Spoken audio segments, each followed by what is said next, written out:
ఎందు మన ఇద్దరం కలిసి ఇల్లంతా అల్లరి పెట్టేస్తున్నాం కదే. అందుకని మన ఇద్దరిని వేరు చేస్తున్నాను.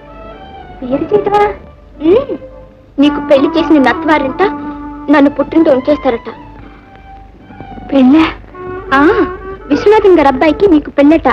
ఇందాక అమ్మ నన్ను మాట్లాడుకుంటుంటే అంతా విన్నాను. నిజమా ఇందు?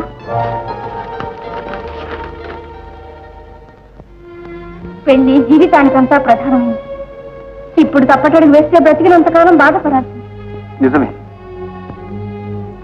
కానీ పూర్వకాలం మంచి కాదు. ముందు నేను మా ఊరు వెళ్ళి రావాలి. అల్లుడు గారు వచ్చేదాకా అమ్మావా సాగ కౌసల వాళ్ళు రేపు మాపు పెళ్లి చూపులకు వస్తారట. ఏమైనా మా తాతగారితో చెప్పకుండా నేనే పని చేయలేదు. నాకున్నది ఆయన ఒక్కడి. ఆ ఒక్కడిని నేను నిర్లక్ష్యం చేయలేదు. ఆయనకు ఆ వయసు అయిపోయింది. ఈ వయసులో ఆయన మనసు కష్టపెట్ట నాకు ఇష్టం లేదు. ఆయనకు వయసు అయిపోయింది. ఉన్న వయసు అంతా మనకు ముందే ఉంది. ఆయన కోసం మన బ్రతుకు పాడు కావాలా? పార్వతి, పార్వతి, నాకు తల్లి చెప్పి చేస్తానంటున్నా అంతే. ఆ జ్ఞానం నాకు లేకపోయింది. క్షమించండి. పారు,